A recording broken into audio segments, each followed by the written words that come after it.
Hello, this is my other YouTube channel where I just post whatever I want. So this is my Pokemon card binder collection. Alright, so this is my first page, is just kind of random stuff. This is my second page, which you got like Gengar bulk hollows and stuff. It's my third page, which is like Gengar ultra rares, which I have some empty spots for cards I'm gonna get. And then we got the Gengar art page. Then this is where the Banette and Shuppet collections start, which there's a lot of empty spaces for the ones I don't have yet. Mostly just the older ones that are more expensive and rare. Then we got an illustration page. We got a full art page. EX page. And then a page of cards I don't care about. Anyways, now I'm going to go over each one. And yeah, okay, anyways, this one. So for a lot of these, I would like to get better versions of them, but I don't like to have multiple of the same cards on the same page, considering the fact that this card has like probably 6 total different variants, and if I were to get all of them, it would just be like all of that, and then we go to the next card, so it would just be a lot. And anything before the XY era is just really expensive, so I just have the regular holo from Generations. But the one I want the most is probably the Cosmos foil. For you, this is just the regular holo. This one's probably my favorite. I'll stick with that one. I want to get the reverse for this one, but when I picked it up, it was like a $16 card. Now the cheapest listing you can find is like maybe $30-ish. Like, it's really gone up. And there's barely any listings either, so that's pretty good. So I got it at $3. Now it's like a $8 card, so that's not bad. I found this like version of it that is like with a prize pack stamp and it's Cosmos holofoil pattern. But it is so rare. I've never seen it before other than that one image. It might not even be real, but if it is, I really want that. That would be the best variant I could get for this card, easily, and my favorite. This card doesn't have any other variants. This one was a pain to get, though. Like, I never understood why it was so expensive, but I ended up trading a bunch of cards towards it and got it because, you know, I thought it'd be worth it to get it sooner than later because I knew this card would just keep going up. This one right here, I mean, it has the Trick or Trade stamp, and I already have that one, but I think this one looks better, so I just stick with that one. This one has the staff stamp technically, but that one is like crazy rare and expensive, so I just stick with the regular. I could have got this thing at $8, but now it's a $30 card. I got it around like 26 bucks, so yeah, whatever. It's kind of gone up. This one right here, the best one I could technically get for this one isn't even a holo, it's the prize pack stamp. I might want that one, but the fact that it's not a holo is kind of like, yeah. This one right here is the Cosmos holo for this. I initially got the regular holo for it, but my mom ended up getting me the box that this comes out of as a promo, and so I just replaced that one with this one. I don't have the regular holo anymore, but I have this one. It's like a $20 to $30 card. I didn't have to spend anything on it, but it's crazy how expensive it is. It definitely looks better than the regular holo, although like the Cosmos is a little hard to see in the binder, but yeah. Anyways, this one right here is the Trick or Trade version of, you know, this artwork card because, you know, if I got it in the regular form, it wouldn't have been holo like this one, or I would have had to get the reverse holo. But because this one becomes a holo and it's Cosmos holo, I thought it was just the best one I could get. It actually is because it's like the most expensive. I got it at around like I think $2 or $3. It is still like $4-ish right now. But I remember there was a time it went up to like maybe $7. I didn't sell it, but I was like, wow, this is going up. Anyways, this one right here, perfect order. Just got the regular holo. I do also have the reverse, but I don't have the GameStop or EB Games stamped one because, like, yeah, it makes it a Cosmos holo. That's cool and all, but, like, it is expensive. I don't think it's worth it. If it ever gets, like, a regular Cosmos, I might get it, but I don't know. Anyways, this one, I actually ordered 2, and I don't have the other one anymore, but, this one right here, I should have got it as a reverse back when I could have, like at $10, but like I thought that was too expensive. Now I can't even find any listings for it, but there's another version of it that's like a GameStop exclusive where it like becomes a holo. Wish I got that sooner, but no, it's like a $60 card now. Anyways, this one right here, glad I got it. It was like $1 card back when I bought it. Now it's like an $18 card just because it's a reverse. If I got this in a non-reverse, it still would have been worth nothing, but I'm glad I picked up the reverse. This one, these 3 didn't cost me much, honestly. I don't even think they're near mint either, but they're just Gengar cameos and older cards. I mean, I don't have the first edition versions. If I were to upgrade these ones, I'd get the first editions, but yeah, don't really care that much. Anyways, going into the ultra rares, this one I had in my childhood. Same with this one. These are not the exact copies, but I had these ones in my childhood is what I'm saying. So this one that I got as of recently, well, not recently, like maybe a few years ago, I got it like at $7. It's like a lightly played copy. that I found at a card shop. So I picked it up, and now it's like a $50 card. So yeah, why not? Also, I noticed something whenever like an EX is printed as like a promo and a not promo, like this is in a promo box, but this card isn't technically a promo. If you get it out of the promo box, because I mistreated my cards, if you like scratched it, you would see like gray, but like that was not the case with like ones you would pull. I don't know, that's just something I noticed because, you know, I was so rough with my cards as a kid. But yeah, anyways, this one right here, first card I ever pulled as a kid that I remember at least. And yeah, this is actually the third time I've gotten it. The first time I pulled it, and I think like I traded it immediately for a Mega Charizard, and I immediately lost it in a Walmart bathroom stall. And eventually I ended up trading back for my original one from the guy I traded it to, and I don't remember, I think he just gave it back to me, and it was way more damage than I initially had it at. And I don't think I have it anymore. I don't know what happened to it, but yeah, anyways, this is the third one. The second one, I bought the card specifically to put in my phone case, so it was like a moderately played copy. And initially, I just didn't really want it anymore, and some kid really wanted it, so I traded it to him. But then I wanted it back, so I got another moderately played copy specifically to put in my phone case at about 20 bucks. But then I decided, yeah, I'll just leave it in my binder instead. And ever since then, now it's like a $70 card. It's insane. This one right here, someone bought it for me for like 40 bucks. Now it's like maybe 80 bucks. I don't know. It's a heavily played copy. Never had this one when I was growing up, but hey, it's still cool. There's a lot of cards I would like to get for this binder, especially considering the ultra rares. There's the older ones like the Fire Red, Leaf Green, Gengar EX, the Gengar Level X, and the Gengar Prime. And in terms of XY, there's still two I'm missing, the Full Art and the gold one. I always preferred this one over the gold one though, because I don't know, it just looks better. And the gold one's crazy expensive as well, so I don't know. Couldn't get the cards in near mint probably, but yeah, whatever. Anyways, tag teams. I had to get this one in Chinese because the English one is crazy expensive, and I'm probably gonna have to do the same with both the Full Art and Rainbow. Just get the Chinese of them. And yeah, and right here we got the Gengar V and VMAX, which I bought this one at 10 bucks, and then it immediately went down to like 6 bucks, and it's back up to like 10 or 11 bucks now. But it's like I could have picked it up cheaper, whatever. I actually used to have this card in Chinese too because I thought the regular was too expensive. I ended up getting rid of that. It actually had texture. It was cool, but I ended up getting rid of that. I think I just traded it to a card shop or something. This one, there's a story behind it, along with a few other cards. I'll point them out. I ended up getting this at my first ever time going to a card shop, and I ended up trading it because I just didn't care for it, I guess. And that was back when it was like a, I don't know, maybe $7 card. And then it immediately went up to like 50 bucks. Well, not immediately, but like, you know, a while after. And then I regretted it. So I ended up picking this one up for 50. But the story on that, the first one I tried picking up, I picked up from like a trusted seller. And it had this like weird, it wasn't an error, but it was like this weird circle thing. I'll show the picture of the card. I ended up giving that to my friend. And so he has it. But this one right here, I bought, they refunded me, let me keep it, even though I offered to just give it back. So now I have this one, which is an actual good one, other than it's a little off-center. But yeah, that's just a little bit of a story on that. In terms of Gengar V and VMAX, I would like to get the play stamp, the prize pack ones, but oh my gosh, they're expensive. Hope if Mega Gengar gets one, he's not too expensive. But there's this EX that I picked up, I think at the same card shop that I picked this one up. Yeah, I think I got it like probably 3 bucks. Now it's a 6 buck card. I mean, not much of a difference, but yeah. Anyways, this Full Art goes along with the same story as this one. It was like an $8 card when I picked it up. I ended up trading a Mega Charizard from Paldean Fates SIR for it. Now, like, it was a moderately played copy because I had pulled it and I was still not like too much into the hobby, so I didn't really know how to protect cards. So I put it in my phone case. I didn't treat it well. It got damaged. I didn't really care for the card that much, I guess, for some reason. So I ended up trading it for this and another card I'll point out later. But yeah, this was an $8 card, and I ended up not caring about it later, so I ended up just trading it for store credit again. And then I ended up regretting that because it went up to like a $40 card. So before it went up again, I was like, okay, you know what? I'm going to pick it up. I got it at like $35.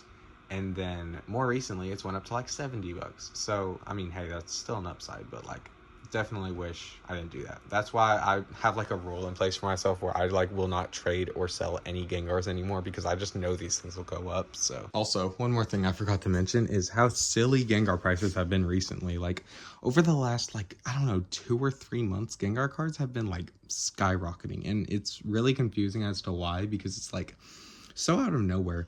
It's like, it would make sense if it was as Ascended Heroes came out, but it was after. Like, it was like Ascended Heroes came out January, and then all of this didn't start until March, which was like a month or two after. So, you know, that doesn't really make any sense to me, how just like all these cards randomly went up and they stayed. It's not like they went up like super fast and then immediately crashed back down to where they were or even lower. They like went up and they stayed up. And so I'm glad I picked up some of them earlier, but I had to pick up some of them as it happened. And I don't know, it's just such a FOMO thing. It's like, I love Gengar so much. He's my favorite Pokemon. And it's just like all this happening. Like, I want to collect all these Gengar cards, but man, they're expensive. Like, I hate it so much. And there was a time like a while ago, maybe I could have got some of them cheaper, but it's like I technically didn't have the money. And even then, I don't know, some of them were still crazy expensive. And I would have never expected them to go even higher like they did. But yeah, that just goes to show. Gengar is very popular. It's a pro and a con at the same time, but it's more of a con than it is a pro. Anyways, these two EXs, I got you. This is the Phantasmal Flames one. That's the Ascended Heroes one. They're technically different. Got this one out of the Mega Gengar deck box, along with the, you know, Haunter promo and stuff. The second one I got, I think I just traded away. At some point, I actually, like, I opened a Mega Charizard X UPC, and I pulled another one. I just, you know, traded that as well. And then, yeah, this Ascended Heroes one I just bought online. Then later, when I opened Ascended Heroes for the first time finally, I pulled another Mega Gengar. It was the Ascended Heroes one, so I traded that to my friend. Anyways, right here, I'm going to put that promo Mega Gengar that comes out in the tin, like in a month, I think. And yeah, anyways, now we're going into the illustrations. Any more illustrations that I would want for Gengar are like crazy expensive. Whether it's a cameo or not, they are just like thousands of dollars. So this is like all I can get for now. And then, yeah. Anyways, we got the Mega Attack Rare here. I remember when it first came out, it was like a $130 card. Then it went down to like $50. Now, I thought I should, you know, keep waiting. It'll keep going down. But then it went back up to like $100.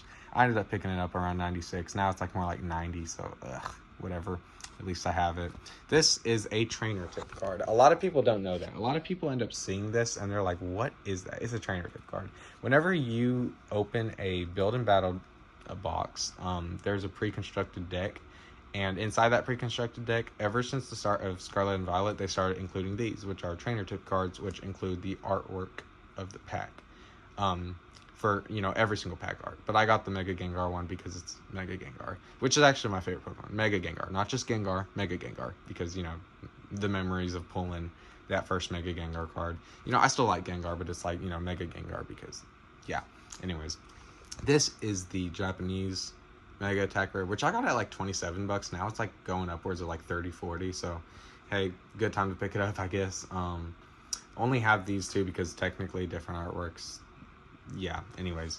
You know, I would think about getting the error version of this where it's like, you know, up here, the texture, you can tell it's supposed to be the Japanese one, but yeah. Anyways, this is the third card to that story. The Ghastly illustration rare. I ended up trading that Mega Charizard for, yeah, those two cards. It was a very bad deal. I don't know why I did that, but I did. Okay, anyways, this Ghastly, I didn't like it when I first got it, so I traded it away. I remember when I first got it, it was like a 12-buck card, and then it went up to like 27 bucks. I didn't really care for it. I decided to trade it away. And then it later went up to 60. I regretted it. And then I saw a listing at my local card shop for like $40 when it was a $60 card. I had like about that much in store credit, and I was like, okay, you know what? I might as well pick it up. So what I ended up doing was I went there, placed that order to keep the price that way, and I picked it up for basically free, I guess you could say. And yeah, now it's a $120 card, so definitely made a good choice there. I just like, I don't know, I didn't like the artwork in the past. I still like can't appreciate this card as much as I should. I think the yellow just really throws it off for me. I don't know. Anyways, yeah, this Haunter got it from that Mega Gengar deck box, which I actually bought two of.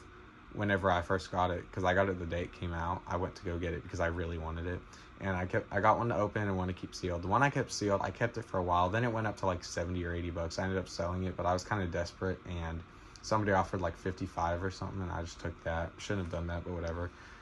This Haunter, because the box went up, it went up to from like a $24 card to maybe like a $55, $60 card. It's insane. But I got it for retail, so yeah, whatever. Anyways, this one, the Chinese exclusive Gengar. Remember, it came out at like 300, and then it later went down to like 130. I ended up picking this up at like around 120. So hey, pretty good. Yeah, I know there's also the Chinese exclusive Gengar Pikachu, but that's like $2,000. That's not happening anytime soon. This one was also, it wasn't part of this story, but it's like, I don't care enough for this artwork, and in the past, I probably would have ended up trading this. I remember seeing it go up to like $60 a while ago, and I was just like, oh my gosh, that is way too expensive.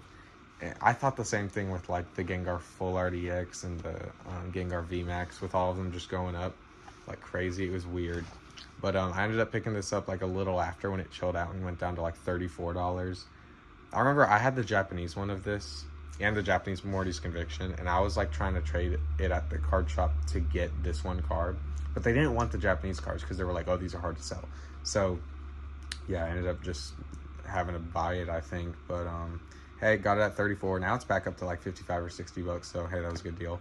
And I was thinking about having this and the Japanese one next to each other in the binder, because they have different border colors, but they don't have different artwork. Like these two have different artwork, but these two would just have different border colors. So there's really no point in that. So anyways, this Mimikyu, I remember it being like a $7 or $14 card. I wish I picked it up all the way back then, but I didn't. Ended up picking it up around more like 60 or 70 bucks. Please don't make the joke, but I hate how I had to spend that much on it. Now it's like 85 or 90 though. So like I actually did, you know, make money from buying it when I did. Really only have it for the Gengar cameo, but in general, I love this artwork. I love the trainer in the background. I love the Mimikyu. Just everything about it is great. I love this card. And the popcorn, I never noticed that a while ago, but yeah. I remember I did pull the VMAX version of the trainer gallery a while ago, but, you know, I don't have that anymore. You know, in the past, I, like, gave away my cards because I didn't care about them or something. There's a little bit more backstory to, you know, my childhood. Like, I first started getting them, and then I think, like, I was caught stealing cards or something, so my mom just, like, didn't let me collect anymore. And then she gave me another chance, but then I ended up just giving all my cards away because I stopped caring about them, and because she spent money on them, she didn't like that, so she didn't let me collect again. And then once I started, like she said I could get them if I spend my own money on them instead, so I started doing that. Then I gave those away, and then I got back into, I don't know, it's been back and forth on me getting into them and getting out of them and stuff, so it's just whatever. I got the Japanese one of this for like 20 bucks. Now it's like maybe 30, 40 bucks. I'm just glad to have the English instead, even though the border, I don't know, it's whatever. Yeah, I remember in the past I would like kind of resort to just going and getting Japanese because it was cheaper, but yeah, I'd rather just get English. Morty's Conviction. There's a bit of a story behind this one too. Whenever it shipped, you know, it took forever. The centering's bad. You can tell that like it's not the best condition, but it literally shipped in just a top loader. Like it was in a bubble mailer and everything. It was TCG Player Direct, like very trustworthy. But for some reason, just top loader, no sleeve underneath. Just it sucked. And yeah, I got this card when it was like $50-ish, I think 50, maybe 60. Then it went up to 80 almost immediately after. So my complaint didn't matter. I couldn't turn this card back in because I would be losing money if anything. So I just kept it. I remember I did have the Japanese of this in the past. It was like a $30 card. I think it still is. Remember this being a $40 card. I should have picked that up a while ago, but whatever. This one right here, remember it being $4 for the longest time, but yeah, I ended up just, you know, I really should have just picked it up at $4, but I ended up getting it more like at $10. Because I remember the first buyout happened. I got it at around $10. Traded like a Blaziken from Destined Rivals for it. And hey, that was honestly a great decision because it immediately went up to like 30 bucks. Now it's like a $25 card, but hey, glad to have it. I do need to get another one of these for the Shuppet and Banette that are here to go into my Banette collection. But yeah, whatever. This Pikachu, I waited on way too long as well. It took me forever to find this Gengar cameo, but once I did, I was like, okay, I really want this. I could have got it at 40, but I didn't. I just waited too long. Ended up having to get it at more like 80. Hey, it's gone up, if anything, whatever. Next, this is my Banette and Shuppet collection. I actually have a signed Banette EX, like the old one, from the World Championship or whatever. I have that one coming. It's going to be right there. But a lot of these cards are like really rare, old, and expensive. This one, it's done by Tomokazu Kamiya, so it's like a little bit more expensive. Love this one a lot. These two, like, I don't know why this one's slightly darker. I really don't think it's because it's fake, though. I think it's just some weird printing error. You can kind of tell that that's a thing, like, between not reverses and reverses, they just look a little darker. I don't know. Then we have like all the different GXs. This one was like $40-something, and I hate that because, like, come on, I couldn't have got this any cheaper. I don't know. For the longest time, I felt like this was a cheap card, but for some reason, just like went up, and now it's so old that there's not really a thing I can do about it. But yeah, there's kind of just a bunch of Banettes and stuff. Not really anything to comment on, honestly. There's new Shuppet and Banette cards coming out for Pitch Black, though. Don't know if they're getting any illustrations or anything, but that'd be cool. This is my illustration page. You know, I end up taking out of this page a lot to go towards trade value to get other cards I want, but I think I'm going to stop doing that. I'm about to get a job, and I could probably, like, you know, budget myself and just spend a little bit of money to get cards and stop, like, trading cards, because I always regret it. I regret it the most with Gengars, but I think I should stop doing it, period, with, like, all cards. So yeah, nothing really to comment on about any of these. In terms of full arts, I don't know. I do definitely want to start some other Pokemon collections. Like, definitely Dragapult. Annihilate would be really easy. Same with Chien-Pao. Maybe Excadrill. Maybe Durant. Maybe Aegislash. Maybe Chandelure. I don't know. These are just the, like, ultra rares pretty much. Pulled that Charizard. I don't really know what to do with it. Then these are the ones I don't care about. I ended up picking this one up at $3, but then I realized it was like, it had a crease. It was like lightly played, maybe moderately played. And I was just like so mad when I saw that. And I still have it. Don't know what to do with it. And then the rest of these are kind of just cards I either pulled or traded for, and I just don't care about. Especially these three, because I just don't like their condition and don't really care enough about the cards. This is a Kane card from Digital Circus. I got it out of the box that figure came with. This is Nabbit. It came out of the Mario Wonder Pack. I never got to get that pack because I pre-ordered the game digitally, not on Walmart physically, so I couldn't get the pack. But I ended up buying the single for my phone case. That's why it's a little damaged, but I just have it in my binder now. This is a Hunter card signed by Cool Trainer Ryan. This is a Sprigatito that's near mint condition. Now, I ripped it because I got that promo and I hated Sprigatito, so I have this Twilight Masquerade trainer tip card of Sinistcha. I don't know why I kept it. I just, yeah, whatever. And then I got this Banette card from the Pokemon Gem series that my friend got me. Some random things I forgot to mention that I guess I would like to mention. This is the binder. It's purple. And I definitely want to get more binders. For all my cards, I double sleeve them. I put on an upside down perfect fit and then a regular penny sleeve right way up, because then that like makes dust harder to get. I don't know. I just heard somebody say that's a good idea, so I decided to do it. I would like to top load or maybe semi-ridge some of my cards, but it's like, you know, you can't do that whenever you're in a binder. I mean, you could definitely do that easily if like you got a top loader binder, but I think that's a little excessive, so I think I'm just going to stick to regular binders like this. I've always collected with binders that are like 9-page. I always did them on like, I think D-ring binders though, because they were like school binders. You would get those school page things, whatever. But I decided to get something that would keep my cards better. And I definitely want to get more binders though. I would get one. I think what I would do is get like these 9-page ones for specific collections. So like maybe a whole 9-page binder for my Banettes, one for my Gengars, one for Dragapults. I don't know. Then I can get a 4-page binder for like all the random cards, like the illustrations, full arts, all that whatnot. And in terms of grading, I don't care to do grading. I don't care to buy graded cards. I don't care to grade my cards. I just think it's pointless. It kind of just adds value, maybe. It encapsulates them. I don't know. I've never really cared to do grading. It just feels like more of a value thing. And for me, because I like to display my cards like this, I think it's a little bit pointless. And yeah, I don't know. With my bulk, I don't really do anything with it. I'll keep bulk based on like oh hey, it's for a certain Pokemon's collection, but that's really it. Yeah, I'll definitely keep y'all updated on my collection adventure journey, whatever thing. Like anytime I get new cards, maybe I'll start like a series for the budgeting thing, like either 50 a week or 50 a month. It just depends. And I'll just show you all my pickups for the month, pickups for the week, whatever. And yeah, I don't know.